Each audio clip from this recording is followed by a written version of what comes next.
Friends नमस्कार, मैं doctor Surjit. स्वागत है हमारे ब्लॉग में।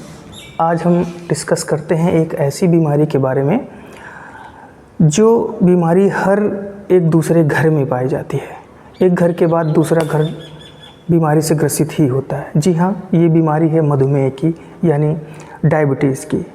डायबिटीज़ की बीमारी में होता क्या है कि ये एक मेटाबॉलिक डिसऑर्डर है, यानी हमारे शरीर में जो पाचन की क्रियाएं चलती हैं उस मेटाबॉलिक प्रोसेस में कोई डिफेक्ट आ जाता है, जिसकी वजह से इंसुलिन बनना बंद हो जाता है।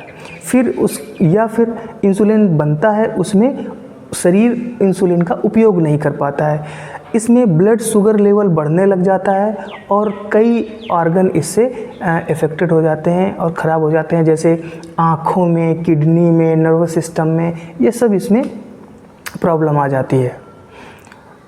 अब देखते हैं कि डायबिटीज़ दो तरीके का होता है। डायबिटीज़ 1 टाइप 1 जिसको कहते हैं, और डायबिटीज़ टाइप 2। अब बात करते हैं डायबिटीज़ टाइप 1 की। ये डायबिटीज़ टाइप 1 जिसमें इंसुलिन बिल्कुल भी नहीं बनता है, ये होता कैसे है? इसमें क्या होता है, जीवन के शुरुआती समय में ही, छोटे बचपन में ही, चाइल्डहुड में ही आपका इम्यून सिस्टम, हमारे शरीर का इम्यून सिस्टम हमारी जो पैंक्रियाटिक सेल हैं, बीटा सेल्स हैं, उन्हीं को डैमेज कर देता है। वो प्रतिरक्षा प्रणाली तो है, लेकिन जब वो ओवर एक्टिव हो जाती है, डिफेंसिव ज़्यादा हो जाती है, तो हमारे शरीर के ही कोशिकाओं को नष्ट कर देती है, जिससे पैंक्रियाज की बीटा सेल्स नष्ट हो जाती हैं और इंसुलिन का फार्मेशन नहीं हो पाता। अब इंसुलिन का अगर फार्मेशन नहीं होगा, इंसुलिन मुख्य काम ये करता है कि ये शुगर को बर्न करने का हमारे शरीर में काम करता है मेटाबॉलिक एक्टिविटी में। अब इंसुलिन नहीं बनेगा तो वो शुगर हमारे शरीर में चारों तरफ ब्लड के थ्रू सर्कुलेट होती रहेगी और बहुत सारी बीमारियां हो जाएंगी। डायबिटीज़ टाइप 1 मुख्यतः बचपन की अवस्था में पाया जाता है, इसलिए इसे जुवेनाइल डायबिटीज़ भी कहते हैं, क्योंकि ये बच्चों में होता है ज़्यादा, इसलिए जुवेनाइल डायबिटीज़ कहते हैं। ये होता कैसे है, जो मैंने पहले बताया कि ऑटो इम्यून सिस्टम ही हमारे उसमें अटैक कर देता है। दूसरा, यह जेनेटिक हो सकता है कि माता पिता से आया है। बात करते हैं डायबिटीज़ टाइप 2 की।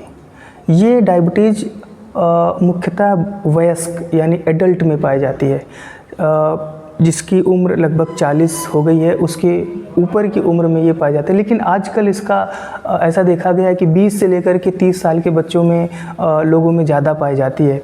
तो इसमें होता क्या है कि डायबिटीज़ टाइप 2 में जो हमारी बीटा सेल्स होती हैं, ये इंसुलिन का सिक्रेशन करती हैं, लेकिन जितना करना चाहिए उतना वो उत्पादन नहीं कर पाती हैं। ये पहला हो गया। दूसरा, इसमें क्या होता है, अगर इंसुलिन का सिक्रेशन या फॉर्मेशन हो भी रहा है तो कुछ कारणों की वजह से हमारी बॉडी उसको एब्जॉर्ब नहीं कर पाती, उसको उपयोग में नहीं ला पाती। तो ये दो कारण हैं, एक तो ना बनने का कारण, कम बनने का कारण, दूसरा बनता तो है लेकिन इंसुलिन का उपयोग हमारा शरीर नहीं कर पाता, जिसकी वजह से ब्लड सर्कुलेट होते रहते हैं हमारे शरीर में। इसमें क्या है,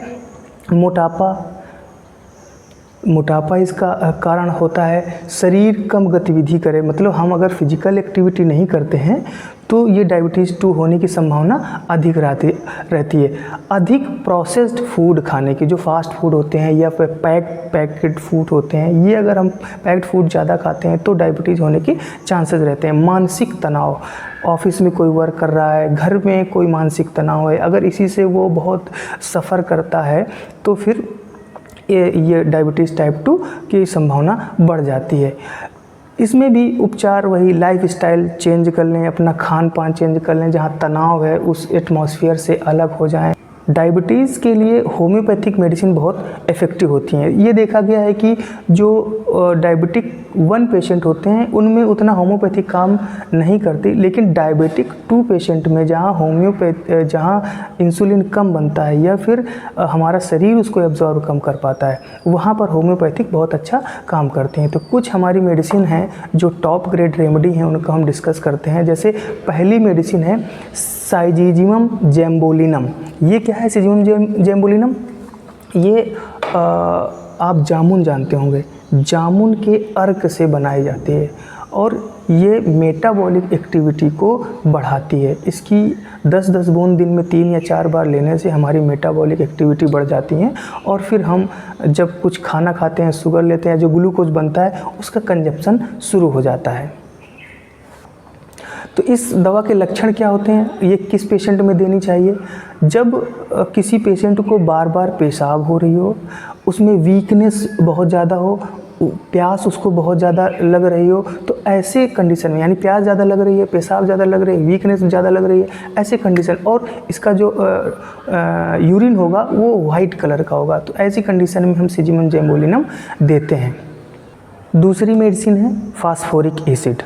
ये फास्फोरिक एसिड के जो पेशेंट होते हैं ये बहुत ही लीन, थीन, दुबले पतले होते हैं, तनावग्रस्त होते हैं, कमज़ोर होते हैं, इनमें सोचने समझने की शक्ति कमज़ोर होती है, तो ऐसे पेशेंट को हम देते हैं। इसके मुख्य लक्षण क्या है? शरीर में कमज़ोरी होगी, पेशाब इसमें भी बार बार आएगा, आँखों के नीचे, यहाँ पे नीचे नीले और काले कलर के धब्बे पाए जाएंगे, भूख और प्यास इसमें कम लगती है। तो ऐसे पेशेंट में जो ये लक्षण मैंने बताए, इसमें हम फास्फोरिक एसिड 30 पोटेंसी या 200 पोटेंसी, वो इंटेंसिटी के हिसाब से चुनी जाती है मेडिसिन, उसको हम दे सकते हैं।